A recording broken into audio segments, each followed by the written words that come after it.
with the number 6 on, that's from the book, one of the books that we have by Brother Bernard.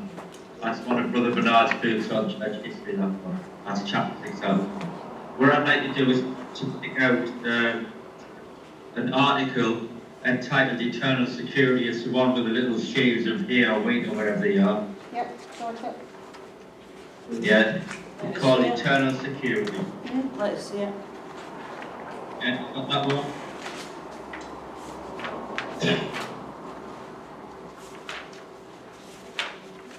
Right, this one is a little bit better for us. It condenses it a little bit more. It's in a bit more in everyday language for us, yeah? So, I'm reading down the second paragraph, starting with that giant B. Born in Catholic France, John Calvin was raised in a climate of gross religious infancy. A wealthy dictatorial church, Roman Catholicism was well known for its sale of indulgences, and it explains there forgiveness from the penalty of sin for a fee, and it's stressed on doing good works to merit salvation. Elaborate ecclesiastical ceremony accompanied church worship, very elaborate. Teaching of Martin Luther that faith was justified by faith was beginning to gain acceptance, however.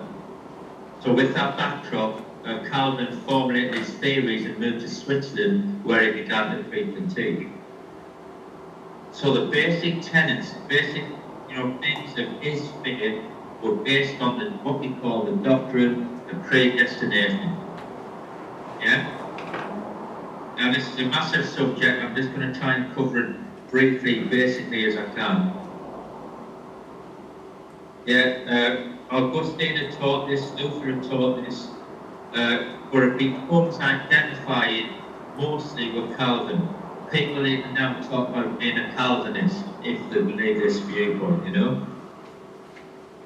Right, this is what he believes. I'm just going to try and do this as slowly as I can to try and get this into our head, yeah?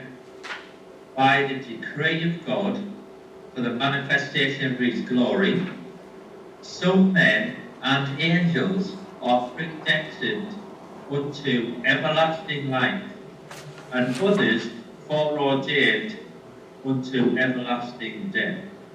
Their number is so certain and definite that it cannot be either increased or diminished. I'll say that again. By the decree of God for the manifestation of his glory, some men and angels are predestined unto everlasting life, others foreordained unto everlasting death.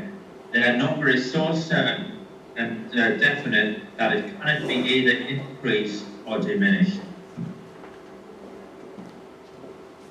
Have you got that one? Are you all right with that? Do you understand that one? I understand that one.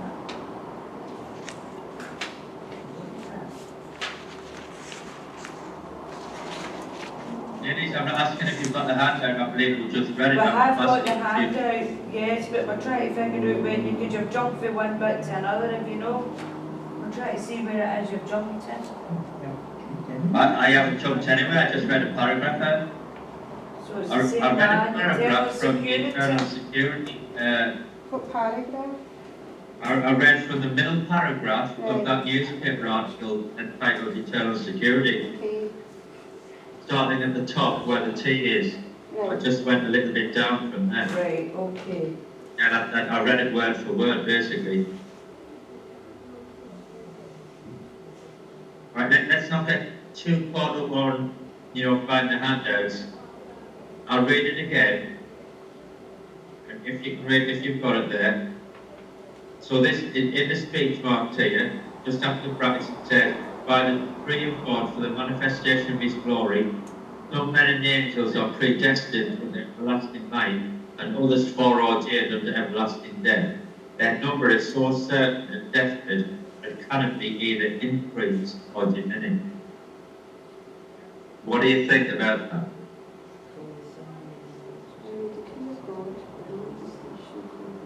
Do you agree with it? No, Why not? because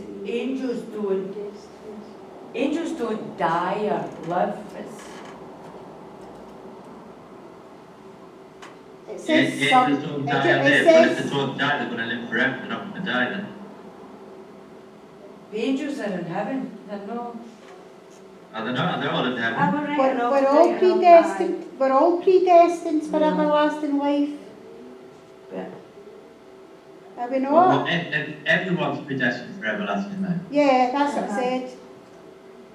So everyone's going to have everlasting life. Everyone's predestined for everlasting life, but it's up to us to choose which way we go. We've got free will to be able to choose. They cannot So- God be- says He wouldn't have So anybody you perish. believe we've got a choice, do you? Yes, we Yeah. have got a choice. We've got a choice. Either good or bad, you pick one you want. We're all predestined for everlasting life, but it's up to us in the way that our life choices and whether we choose to go in that direction or not. Right? He's saying that everyone's predestined. But he Oh, but said, the well, he scripture says, says yeah, but he says there's a number there. Wish that all should perish.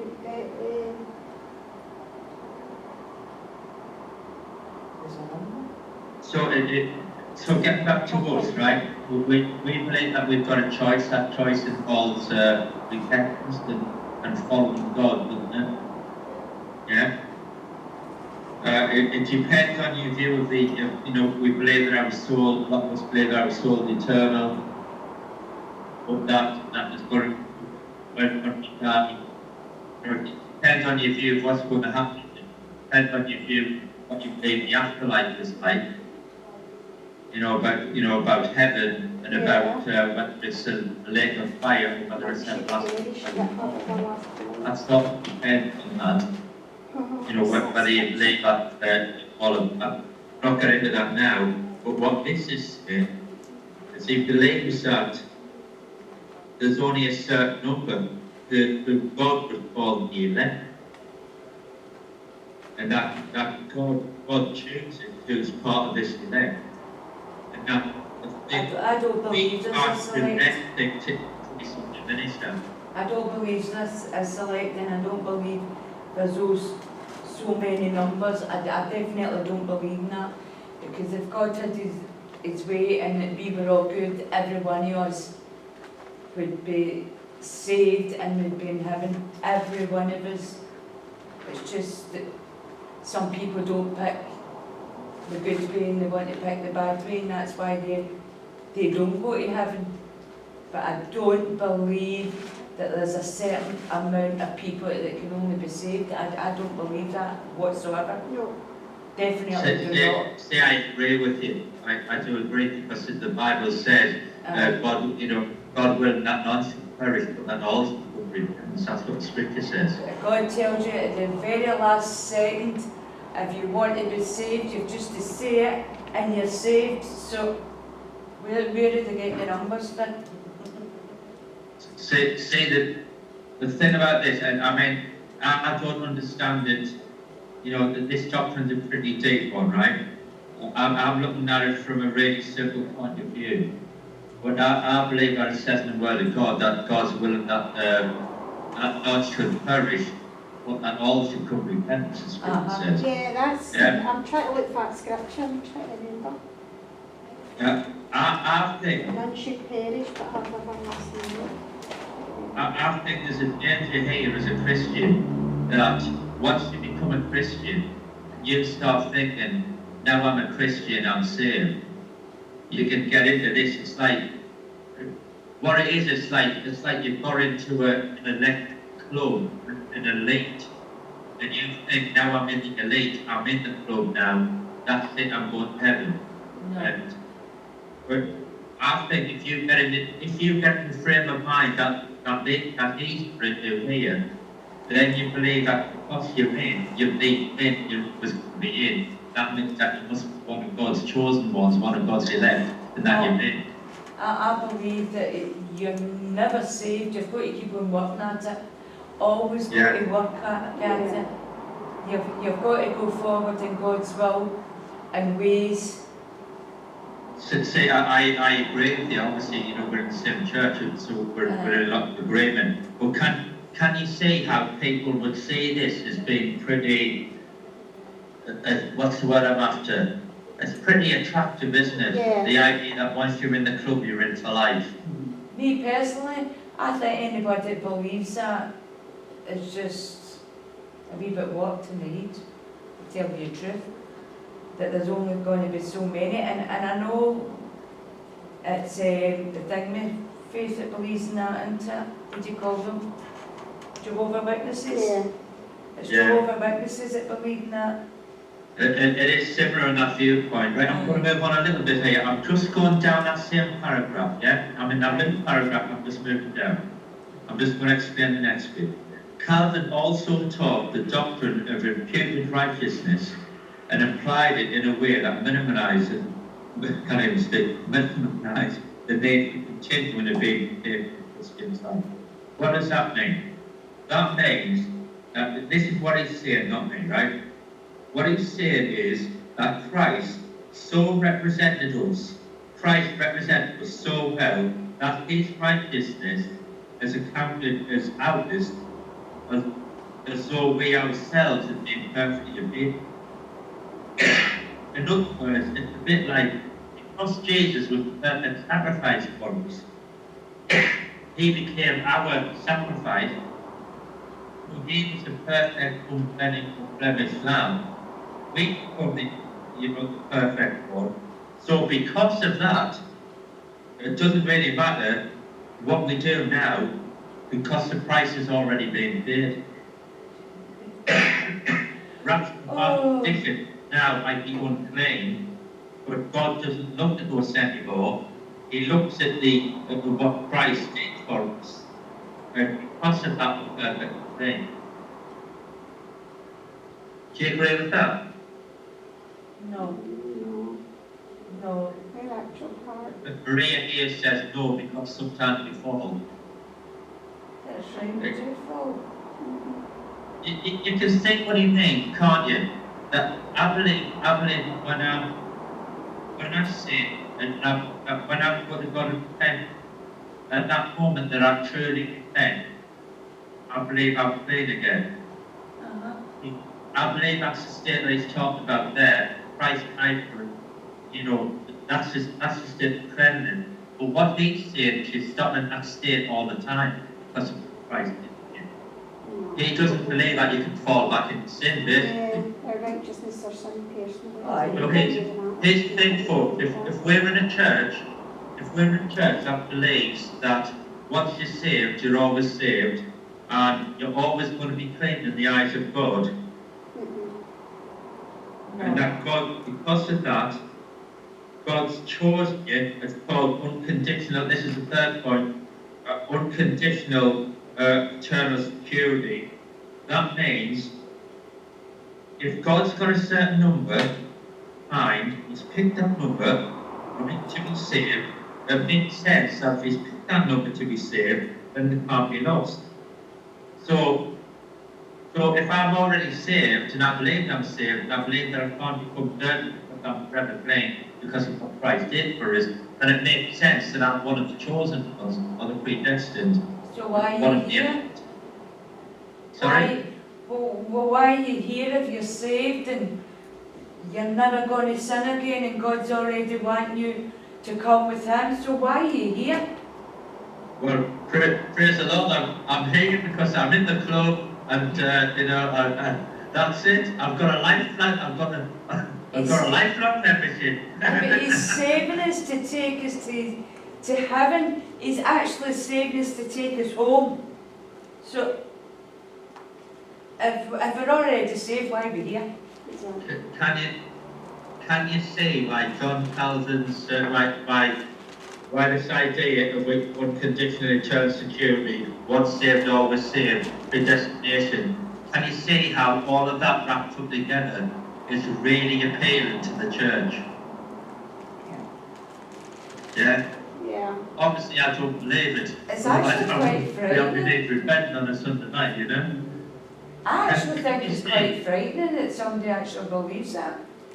Because they Do you can, know what it's like? It's like Maria saying, "Hey, it's a very attractive offer." It's like you're getting lifelong membership of a club that you can't get kicked out of, and you don't need to pay your fees anymore because your fees have been paid. I'm safe, so I could just shoot them right now. You know what I mean? Because I'm already safe, so it doesn't matter what I do to them. Come on. That's what I am. It doesn't matter what you do.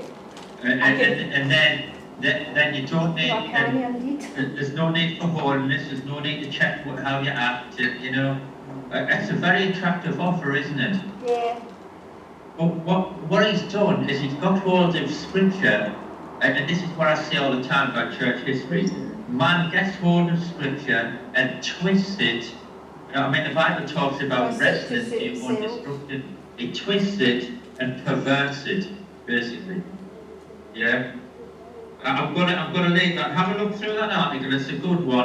I've tried to cover that, believe it or not, as basically as I can there, because I find it pretty deep, to be honest. But you know, Is that in a renewed Bible or something? That's, you know what I mean? Now people make their own Bibles nowadays. Is that is that one of them? the Calvinist point of view is a really, you'll find lots of people in lots of denominations believing in that. Yeah. You know, you believe that once you become Christians, that's it, saved forever type thing. You can get different forms of it. You can get like hyper-Calvinism, you know, the idea of predestination. Read that article, it's good because it goes through some scriptures for and it goes and tells you lots of scriptures against it, you know. Right, we're running out of time. What I do want to do is let's go through the other handouts that I've given you, just so you're aware of them, yeah? Okay. Right, I've given you, it's a shame because I had, the other guy I wanted to focus on today was John Knox, the Scotland. I've got John Knox. Yeah, you should have a few newspaper articles on John Knox, yeah? It's a shame, but some of the articles that they've picked showed up a little bit of the different bits. Right, what happens is, I'd like to try and read these are from the Daily Record in 1999, just have a look at them. It goes through the history of John Knox. I don't know. Basically, I just go through the story. Basically, Queen Elizabeth is probably become Queen of England. Her cousin, Mary Queen of Scots, obviously Scottish, Mary Queen of Scots. Yeah, she's been despised as a monarch in Scotland. Yeah. So she came to England to sort of hide with her cousin. But what happened is, her son James, there's a struggle between Catholicism and Protestantism, and James is crowned King of the Scots. And there's a lot of to and fro between Mary Queen of Scots and Queen Elizabeth. And in the middle of all of this, you've got the man John Knox, who doesn't agree with Mary Queen of Scots at all. And you know, these articles are all about him and her and all of that. So basically, it's a battle between you know, being Protestant and being Catholic. You know, how Scotland and all of that. I'm going to read that in your own time. If you want to get back to us on those, you can. Okay. Yeah. You want to just read what you've got, yeah? Read what you've got and get back to us. All right. Thank you. Right. What you have got, yeah, if I can just draw your attention to it. Don't worry if you haven't got a handout as such on John Knox. You've just got those newspaper articles that they're not brilliant. What I want to go through next time with you, have you got the handout, the question sheet entitled John Knox? I had a minute ago. Marie says she hasn't, believe it or not. No, I says I have got John Knox. No? No, No, we haven't. Right, well, I'm not asking you to do it, because you haven't got it, you can't do it. Do you vote on there? We have. So, they'll be able to get there. Right, what I'd like to do next time, because what we've covered there is quite pretty heavy, have a read through the whole idea of Calvinism and all of that. Have a read through what Knox and the newspaper articles, and then next time, if there's any questions about, Yeah. go through those. Yeah? Right, thank you. Right, bring that. Yeah. Any questions on that? I know it's a pretty heavy one to do, so thank you for concern. Thank you, Andrew. Okay, God bless you, and I'll see you next time. Okay, bye. Thank you, sir.